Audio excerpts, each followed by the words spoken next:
First, there were eyes on the street, and now there are eyes in the skies. The Director of National Intelligence has given the go-ahead for the nation's spy satellites to be used regularly by U.S. civilian agencies and law enforcement. This is a development all Americans should have great pride in because it expands and uses national technical systems, which we've built for tens of billions of dollars over many decades. Spy satellites have primarily been used overseas to monitor things like war zones and terror training camps. They've also been used domestically, but sparingly, during events including Super Bowl games, presidential inaugurals, and hurricanes.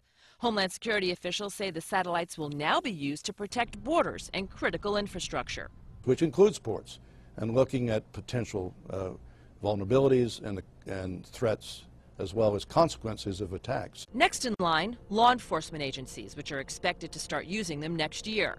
While they can provide crucial high-resolution images, there are limits to what these satellites can do. They can't see faces, and they can't listen.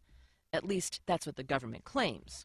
But privacy groups worry that because there's so much we don't know about their capabilities, they could be misused, and we wouldn't even know it. The question always comes down to, what are the standards? Are there checks and balances? And is this a power that we would trust the executive branch to use without any outside scrutiny or oversight or control? Homeland Security officials insist that they are subject to a great amount of oversight and review, but in many ways this is just one more case of the government figuring it out as it goes in the war on terror.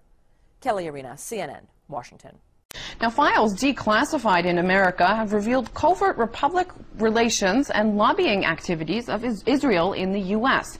The National Archive made the documents public following a Senate investigation. They suggest Israel has been trying to shape media coverage of issues it regards as important. You can download these files from the website of the Institute for Research on Middle Eastern Policy. And we can now cross to Washington and talk to Grant F. Smith, who is the director of this institute. Thank you for joining us, Mr. Smith. I'd like to begin by asking you, what exactly do these files reveal?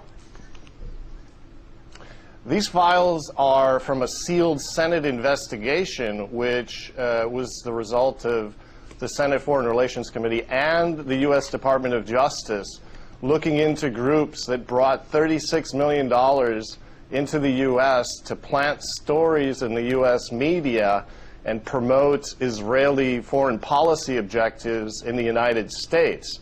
They're extremely relevant because they revealed, for example, a vast effort to divert U.S. attention from the Israeli Dimona nuclear weapons facility by saying it was merely a research center.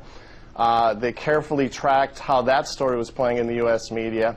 And they also were using outlets such as The Atlantic magazine, funneling $50,000 into that magazine in a major effort to disrupt a U.S. peace proposal, which would have involved bringing some Palestinian refugees and allowing them to return to their homes and properties in Israel.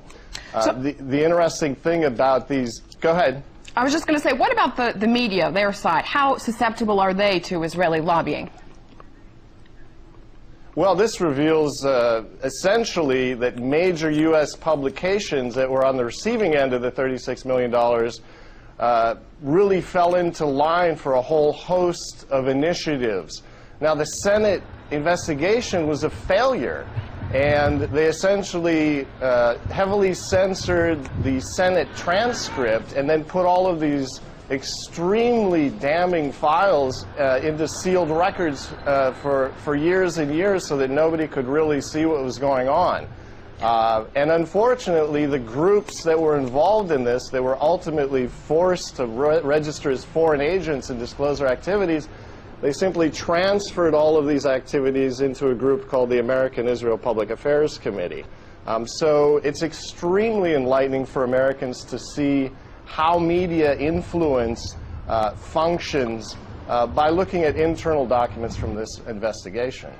Well, it also makes you ask, how much will Americans really see if the U.S. media is so affected by these lobbyists, no?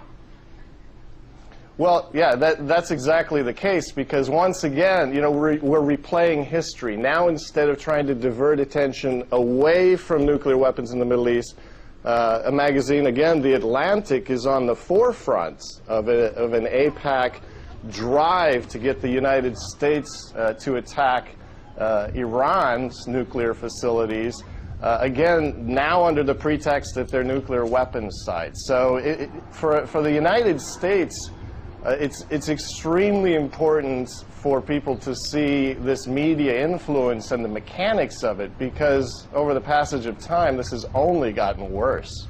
What does this suggest about U.S. policy in the Middle East? Is it being shaped around the interest of Israel as you see it? Well, we've done a lot of work over the years obtaining documents about Israeli policy initiatives in the United States. And the documentary record suggests a heavy influence on the part of Israeli politicians and various parastatal groups that work tightly with Israel without disclosing those relationships. They have successfully built a campaign financing system in the United States that's extremely effective at pushing Israeli objectives by withholding or dispersing campaign funding to U.S. politicians. So there is a high degree of control that's in place, but for your average American, it's almost completely hidden. Interesting stuff. Grant F. Smith, Director of the Institute for Research on Middle Eastern Policy, thank you very much for your time.